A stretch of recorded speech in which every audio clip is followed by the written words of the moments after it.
Hey everybody, and welcome to my channel. Um, I have a major life update going on that I just kind of want to talk to y'all about, and I'm hoping that I'm able to vlog through this process because it's something that I want on camera for myself, but also to share the experience with everyone and for people who are going through the same thing that I have been going through. I am obviously overweight. I am considered morbidly obese. This is not something I've hid from. This is not something that I hide from, I stray from. I know what I am. I know what I look like. I know my health. And one of the reasons that this has happened in my life and I've become this way is because I have PCOS and endometriosis on top of it. So, with that, if you know anything about any of those, especially the PCOS, you know that it causes insulin resistance. And insulin resistance is pretty much that you're pre diabetic. So I've done every fad, I've done every diet, I've lost weight. I've even had gastric sleeve surgery and lost weight and lost over 100 pounds. And with my PCOS, I've gained it back. I've never been able to successfully keep weight off for a long period of time, as in 2 years or more. So, with that, I have finally found a doctor with my weight who is willing to perform a hysterectomy. Hopefully, after you see this, I'll already have it done and everything else. So, this is just going to be like a part one of kind of what's going on. So finally, after a real bad struggle for years to find a doctor who was willing to give me a hysterectomy after I had our son, he's 11 now. I did not want any more kids because I had a severe um, afterbirth process with him that I almost died, and chose then not to have any more children. Me and my husband did. But finding a doctor in our area who would perform a hysterectomy on someone in my condition and my age was impossible. So I had him when I was 21. Now I'm just turned 33, and I'm going to have my surgery. Today is Tuesday, and I'm having my surgery on Thursday. So, with that being said, I've spent the last 11 years of my life in pain twice a month, twice, because also I have severe pain when I am ovulating. So, going through 2 weeks of my life with severe pain for 2 weeks out of every month is a lot. So, finding Dr. Zaki, who is my surgeon, has been such a blessing for me. And if you see me looking around, it's because I'm nervous. I'm nervous about the surgery. I'm nervous about talking about it publicly online, because I know people online can be rough.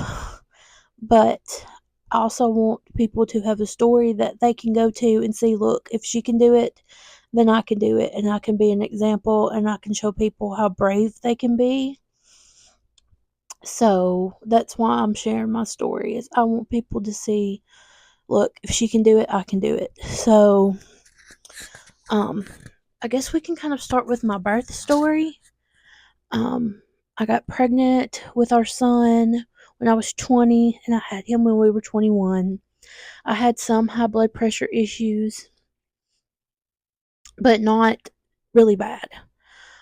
Parker was born in the spring of 2014, and he, after a very long labor, I gave birth to him through C-section, and he was sent to the NICU he had done digested, and he had breathed in things he shouldn't have,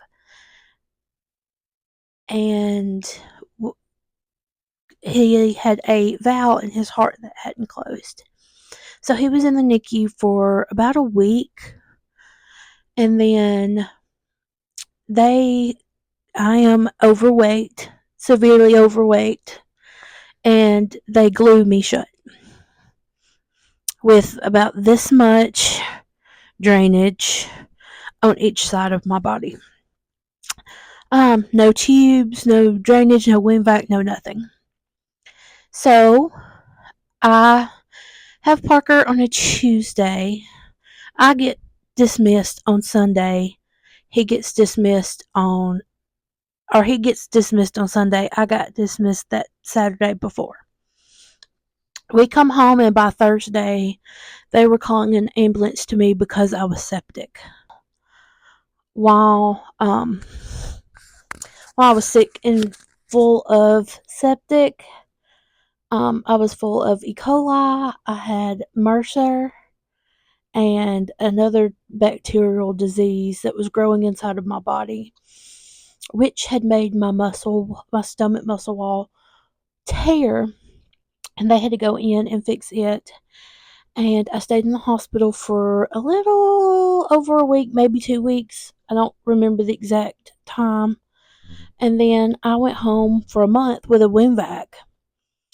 And then after the wind vac for a month, I spent 2 weeks with an open wound. So I was stuck in my house for almost 2 months, couldn't go nowhere, couldn't do anything. Couldn't lift, couldn't move, couldn't hardly hold my son.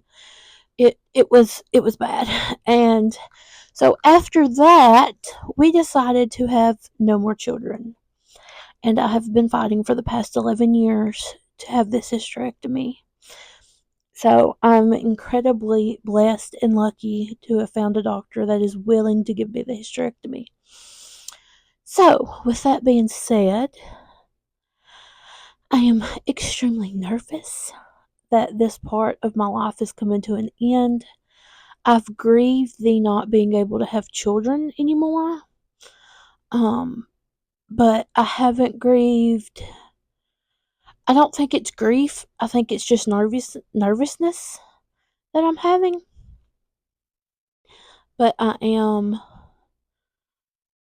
looking forward to a future without the pain, and hopefully without the insulin resistance, that this will help cure the insulin resistance, and that I'll be able to lose weight and keep it off permanently, and I can be a healthy person again. I can be a healthy mom, a healthy wife, just a healthier Leah. So I know I've sat here and talked for about 9 minutes, just trying to catch you up on my life story and update. Like I said, I'm going to try to film everything that I can before surgery, going into surgery, after surgery, and whatnot. So I will see you guys later.